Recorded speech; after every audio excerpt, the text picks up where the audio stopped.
What if the reality you're reliving in right now is actually just a simulation, one that's being run by something that no longer exists? That's exactly what we're going to talk about in this episode of C Show. If you think simulation theory is crazy, you ain't seen nothing yet. Because today we're going to be exploring what happens when the simulation breaks down. So, let's begin. First up, what even is simulation theory? Well, basically it says that our entire reality is not real, but instead is a computer simulation created by an advanced civilization. Now, there are many different variations of this theory, but they all share one thing in common, that we are living in a world that is not our own. Now, you might be thinking that this sounds like some new age philosophy, or maybe even a plot from a science fiction movie. But the truth is that simulation theory has been around for centuries. In fact, the ancient Greek philosopher Plato first mentioned it in his work, The Republic. He said that the world we see is like a shadow of the true reality, and that the only way to reach the truth is through philosophical contemplation. But it wasn't until the 20th century that simulation theory really started to take off. In 1962, the British philosopher Sir Roger Penrose published a paper called In it, he argued that human consciousness is not reducible to physical processes, and that there must be a non-physical component to the mind. This idea became known as the Chinese room argument, and it sparked a huge debate in the philosophy of mind.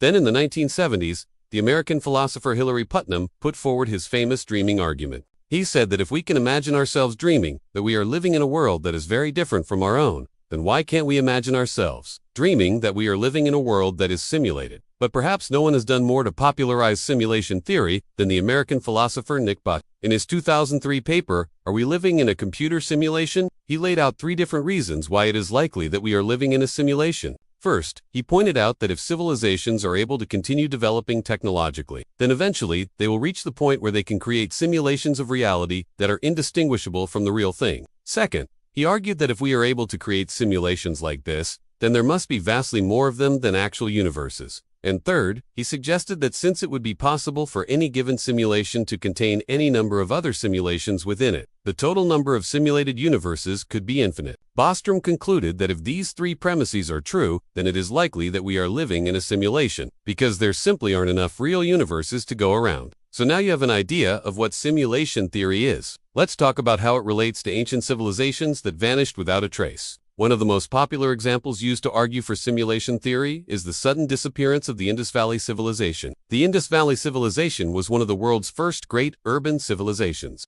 It flourished in what is now Pakistan and northwest India from around 3300 to 1300 BCE. The civilization was known for its advanced cities, such as Harappa and Mohenjo-daro, which featured sophisticated urban planning and public works projects. However, around 1300 BCE, the civilization suddenly collapsed. Its cities were abandoned and its people disappeared. There are several theories about what caused the collapse of the Indus Valley Civilization, such as climate change and natural disasters. But there is no consensus among historians and archaeologists. Some believe that the civilization may have been wiped out by a massive flood, which is a scenario that sounds suspiciously familiar. If this is true, it could be evidence of a glitch in the simulation, a moment when the code broke down and caused the destruction of an entire civilization. Another piece of evidence that is often cited in support of simulation theory is the existence of the Mandela Effect. The Mandela Effect is a phenomenon that occurs when a large group of people all share the same false memory. The term itself refers to the widespread belief that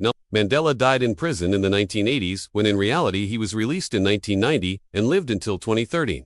There are many other examples of the Mandela Effect, such as people who remember the Berenstain Bears as the Berenstain Bears or the Monopoly Man's top hat as a monocle. Now, the Mandela Effect has been explained in various ways, such as false memory and the misremembering of things that we've heard or seen. But some believe that it is evidence of glitches in the simulation, moments when the code is broken and allows us to access memories from an alternate reality. But let's not stop there. Let us dive into the quantum realm and talk about some scientific theories that might just blow your mind. According to quantum physics, at the smallest levels of reality, things don't always behave the way we would expect them to. Particles can be in 2 places at once, and they can also communicate with each other instantaneously, regardless of the distance between them. This has led some scientists, including the aforementioned Nick Bott, to hypothesize that the universe is actually made up of information that is stored in a kind of hard drive in the sky. They call this idea the paperclip maximizer.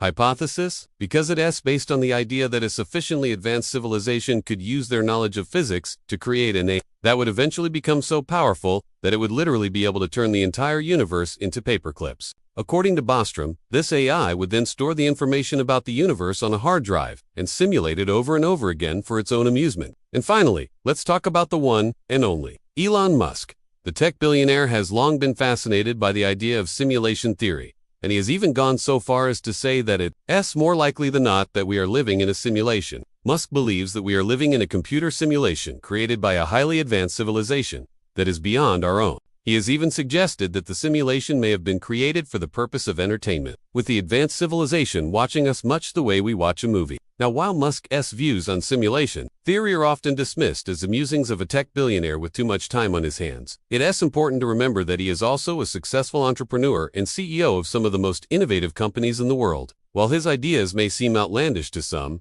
they should not be dismissed out of hand. So here's the question I want you to think about. Are we living in a simulation created by an advanced civilization that is beyond our own? Or are we truly alone in the universe?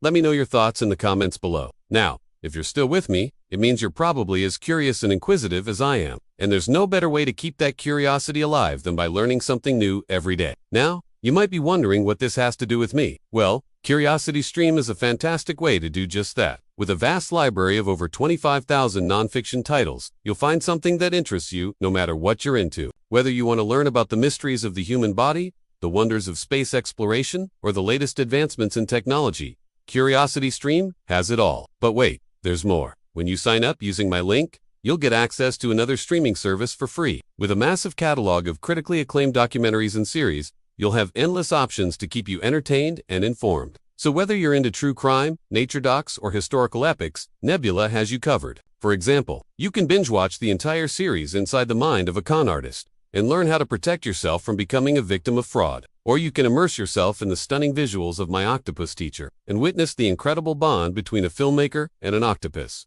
The possibilities are truly endless. And the best part is that by signing up using my link, you'll get access to all this awesomeness for less than $15 per year. That's less than the price of a cup of coffee every month. So why wait? Click the link below to start exploring the world of CuriosityStream and Nebula today. As we wrap up this thought-provoking journey into the realm of simulation theory, it's clear that the nature of reality is a question that has captivated humanity for centuries. From Plato's philosophical musings to the modern-day speculations of Elon Musk, we've come a long way in our quest to understand the world around us. But what do you think? Is it possible that the universe is nothing more than a simulation created by a highly advanced civilization? Or are we truly living in the real world, even if it doesn't always feel like it? Let us know your thoughts in the comments below. If you enjoyed this video, don't forget to give it a thumbs up and subscribe to our channel for more thought-provoking content. And if you want to continue exploring the mysteries of the universe, be sure to check out our other videos on everything from black holes to the search for extraterrestrial life. Thank you for joining us on this journey through the cosmos, and until next time, keep questioning, keep exploring, and keep seeking out the truth. Because in the words of the great Carl Sagan, the universe is vast and full of wonders, and we are just beginning to scratch the surface.